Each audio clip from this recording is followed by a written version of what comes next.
The year 1999 saw Disney trying to redefine its image, signaling a departure from the familiar territory of animated musicals filled with singing animals and fairy tale conclusions, which had become synonymous with the Disney brand. The catalyst for this change was Tarzan, a film that broke away from convention. Gone were the singing characters, replaced instead by a narrative infused with a darker, more grounded tone, and a commitment to semi-realism over fantastical elements. I say semi-realism because, let's face it, the talking animals and the dancing and the singing are still a token of Disneyism that are impossible to separate it from.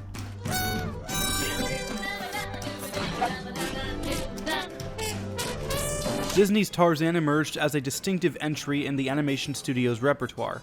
Often overshadowed within the expansive Disney Renaissance catalog, Tarzan played a pivotal role as the capstone of the previous millennium and an emblematic introduction to Disney's cinematic endeavors in the new century. The film, a tapestry of multifaceted elements, weaves together nuanced character development, visually stunning animation, and a soundtrack enriched by the musical stylings of Phil Collins.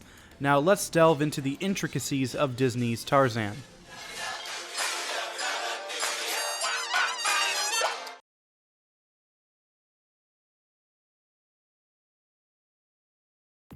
The first 8 minutes and 17 seconds of the film feature no dialogue. This is purely a visual storytelling experience.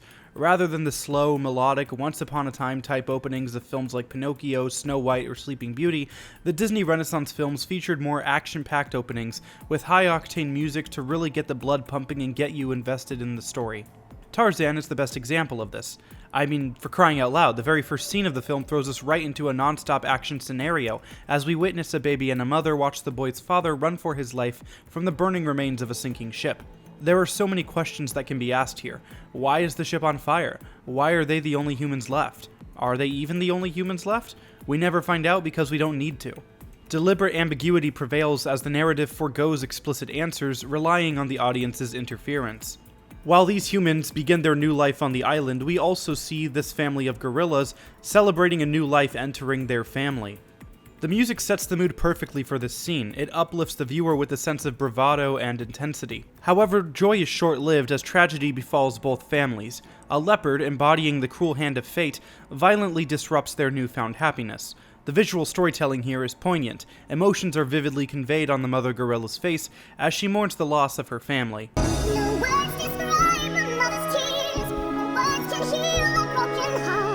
As much as I like Phil Collins' music, one thing I don't like is that it very often tells you what emotion you should or shouldn't be feeling. This breaks the immersion of the show don't tell technique by outright telling you, hey look guys, this gorilla is sad, look at that, oh isn't that just awful, don't you feel bad for her, please cry, look that's so sad, this is a Disney movie, oh. I think if there were different, more vague lyrics, or if the music just played with no lyrics, we'd be able to better focus on the mother's emotion. It would be more raw and would cause the audience to empathize with her more than we do now. The film takes a daring turn as the gorilla mother, guided by an instinctual call, stumbles upon a silent treehouse. The subsequent scenes unfold with cinematic finesse, showcasing the aftermath of tragedy through evocative imagery. We see bloody paw prints on the floor, 2 dead humans. It's beautifully shot with this ominous music in the background as the wind blows across these lifeless corpses. It's just, oh, it's so good. This risk-taking on the part of Disney extends to the portrayal of the leopard, a brilliantly designed character that communicates intent and menace solely through body language. Drawing parallels to early Disney classics like The Lion King and Bambi, the animators likely studied real animals to capture the essence of their movements. At least, I'd like to think that they can. We don't really know for sure. Maybe they did? I don't know. As the gorilla mother discovers the human baby amidst the wreckage, a profound connection forms between the two. This pivotal moment, filled with tension, sets the stage for a thrilling confrontation with the leopard, who returns to complete its kill. He pounces on the two, knocking them out of the house and onto the deck, where the gorilla tries in vain to hold the leopard back. Unfortunately, she loses the baby and it goes toppling over the edge, falling onto the net dangling below. The leopard begins crawling his way over to the baby while the gorilla works above to attempt to save of this child. It's just out of reach, but thanks to an error on the leopard's part, the gorilla is able to grab the baby just in time. One hiccup though, she can't pull him through the floor. In real life, gorillas are very smart and intelligent creatures. They can solve puzzles by examining the mechanics of how the thing works. In this case, the thing is the slots between the wooden planks of the floor, and she's able to figure out how to maneuver the baby over to the edge of the deck to pull him up on the other end, with the leopard chasing suit pursuing them like a fish chasing a worm on a hook. After she reunites with the baby, the two are nearly caught by the leopard, who bursts through the floor like Jack in The Shining. Here's Johnny! Taking notice of a nearby lifeboat attached to a pulley, the baby and gorilla leap across onto the flotation device, soaring down to the ground as the leopard gets caught up in the pulley rope, defeated, for now.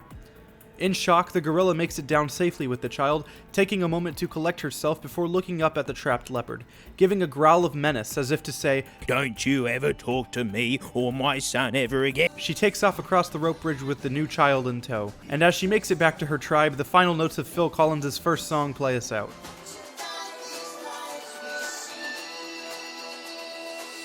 This dialogue-free, visually driven storytelling is a testament to Disney's ability to create compelling spectacles without relying heavily on dialogue. It's just a shame they don't really do stuff like this anymore.